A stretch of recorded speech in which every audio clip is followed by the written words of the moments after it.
Youngkin has not been mentioning Trump. Trump now is going to have I really want to say Teletubby. It's not right. He wants to have a tele-rally, tele-town hall for Youngkin, and Youngkin's not going to participate. Again, smart political move. It's irrespective of his feelings about Trump one way or the other. We don't really care. He's just politically he's trying to keep that arm between the two of them. But McAuliffe, I mean, so somebody put together a mashup of McAuliffe talking about, well, it seems like he's talking about Trump, but he's trying to attack Youngkin. Listen to this. Donald Trump, Donald Trump, Donald Trump, Donald Trump, Trump, Donald Trump, Trump is Trump, Donald Trump, Donald Trump, Trump, Donald Trump, Donald Trump, Donald Trump, Donald Trump, Trump, Trump, Trump, Donald Trump, Donald Trump, Trump, Donald Trump, Trump, Trump, Donald Trump, Trump. Donald Trump, Trump, Trump, Donald Trump, Donald Trump, Donald Trump, Donald Trump, Donald Trump, Trump, Donald Trump, Trump, Trump, Donald Trump. He keeps invoking Trump. Donald Trump, Donald Trump, Trump, Trump, Donald Trump, Donald Trump, Trump, Donald Trump, Trump, Trump, Donald Trump, Trump, Trump, Trump, Trump, Donald Trump, Trump, Donald Trump. Have you made this race too much about Trump? No. Okay, so that was from the Youngkin camp, I guess. Pretty effective. Yeah, so, and I would almost you can almost hear in McAuliffe's voice when he knows he's losing, that kind of hoarser version of the Donald Trump. That's McAuliffe, who knows he's losing. And Terry McAuliffe, you wouldn't know it over the last 2 months or so, is an incredibly irrepressible personality. Everyone likes being around him. There's a reason Bill Clinton spent hours and hours playing cards with Terry McAuliffe. He's a hugely entertaining guy, but you can just tell, even if you weren't looking at any polls, he sounds exhausted. He sounds desperate, and he sounds angry. And this thing from over the weekend where all of a sudden he's saying, no, this race isn't about Trump. I don't think I've taught that much about Trump.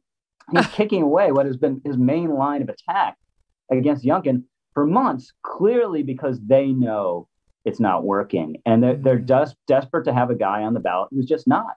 And, maybe he will be in 2024, but Trump's not on the ballot in Virginia. He's not going to be on the ballot anywhere in 2022 either. Well, and Youngkin's, whole approach to this, just sort of like, maybe I'm a little avuncular, maybe I'm a little boring, I'm a little milquetoast, is working, which is why I know you wrote, fear the fleece. You do need to fear the fleece, his little fleece sweater vest that he's been wearing that, Obama came out after and McAuliffe came, to try and paint him as some sort of crazy extremist, white supremacist in a fleece vest. There's zero evidence for this. Biden came out and said that. And it's not working, but they do need to fear the fleece a little because it's sort of that softer, gentler, more Commonwealth of Virginia-like gentlemanly approach that's working. Yeah, and it's not, to your point, this is kind of a Commonwealth of Virginia sort of style. This is the model that, give or take, has always worked for Republicans in state level races. Going back to George Allen when it was, basically a red state. But George Allen, Bob McDonnell, Jim Gilmore, they all made themselves acceptable to the center and then ran on kind of practical cost of living type issues. And Youngkin has done that with a greater emphasis on education, as we talked about. And what he's managed to do is, one, avoiding seeming like Donald Trump, and two, avoiding seeming like Mitt Romney, because this would be the other line of attack on him. He's a vulture capitalist. He's just a soulless business guy. And he has a profile that, if you just read the bio, is very similar to Mitt Romney. But he's made himself softer. He's defined himself not as, a jobs creator and a businessman, an entrepreneur, but instead as a suburban dad. And that's just been just right for this race, just right for the state. Especially because it's really parents' rights that are now going to join this. And I know it's so crazy, Rich, to be talking about a race this tight where education seems to be what's going to turn it for the Republican. Yeah. I mean, I would say as a parent who's been very outspoken on the lunacy being unfolded in our schools, from the mask and vaccine mandates to the critical race theory to the trans stuff, I'm so delighted to see parents standing up and actually having an impact. It's not so much about Youngkin for me. It's that parents in a purple state have had enough and are trying night and day in the context of this race to draw a line on how far they will let crazy far left agendas permeate their schools. Yeah. And with Youngkin, he's talked about it from the beginning, and it hasn't just been critical race theory. He's obviously hit that hard, justifiably so. But it's been excellence in standards. There's a school down there called Thomas Jefferson High School, which has been a big focus because there's been an effort to undermine the merit-based admissions there because it supposedly has the wrong, quote unquote, composition of the student body because it's heavily Asian American. He's hit that from the beginning. He's hit school safety. He's hit this kind of explicit content that parents are worried about, and obviously hit CRT. But if you talk to the Youngkin people, what they will say is it used to be all this was kind of too disparate, and you have a bunch of people in the room and only some of them would be into the academic standards and some of them would be into the safety and some of them would be the CRT.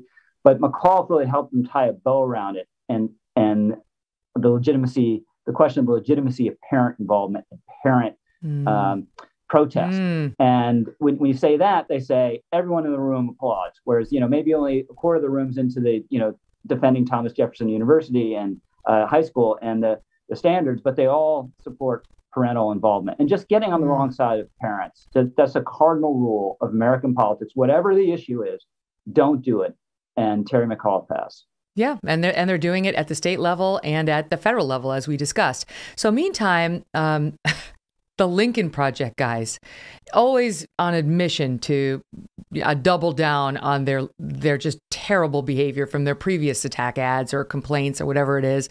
Why is this group still out there for? I mean, I don't understand how the Lincoln Project even still has a platform with its, support of this pedophile who they covered up for and this attack of a woman who tried to go public with them and Steve Schmidt admitting what he did with this woman. I mean, like the number of attacks on this pedophile supporting organization should have really rendered them irrelevant long ago. And yet Democrats seem to love so much all their attacks on Trump and any Trump supporter and Ivanka Trump still and Jared. It's like, okay, move on. They can't. And so I was surprised. I mean, Stuart Stevens is part of the Lincoln Project. And I used to have him on the Kelly File all the time before he went like crazy. I mean, he's just gone so hard into Trump derangement syndrome. You can't listen to the guy anymore, like all those guys at the Lincoln Project. And they staged this, I don't know. It was like a fake rally. It was like a fake little rally trying to imitate the tiki torches and the white supremacists that happened in Virginia in 2017. And they're like, oh, it was all, it was sort of intentionally fake and we knew sort of we'd be outed. That's not how it unfolded. They wanted this to look like an actual Youngkin rally of white supremacists. And only when they got caught did Stuart Stevens come out and say, okay, yeah, it was us. And, we own it and we think it's great. But they tried to pull a fast one on Virginia voters. Yes. First of all, the purpose of the Lincoln Project and the purpose of it was you had a bunch of Republicans that hated Trump and the mainstream media loved it. I mean, they're on Morning Joe all the time. They're on CNN all the time, kind of pumping up what they were doing. And I sort of thought after the 2020 presidential election, they'd kind of go away, but they're still going. I mean, they raised money hand over fist. Some of it went to ill purposes, apparently, in 2020, and they're still going. Is basically indistinguishable from any Democratic campaign group now. But yeah, they had these 4 or 5 people, one black guy, one woman. I mean, they weren't very plausible white nationalists. I'm not sure they meant it to be taken seriously or not, but the fact is people did. And if it was just a joke, they punked their own side because you had Democratic operatives, including McAuliffe's staff and left-leaning journalists promoting this as a real thing. Joe Lockhart, former Clinton press secretary, how can Glenn Youngkin tolerate this? It shows how hateful he is. Now, a lot of these tweets were deleted without explanation, but it was a thing among people who are either too cynical to, take 5 seconds to try to understand what was going on there, or too credulous, and they promoted it. But this backfired massively. The McAuliffe campaign says that they had nothing to do with it. Who knows? They jumped on it really quickly for having nothing to do with it, but it was clearly an embarrassment.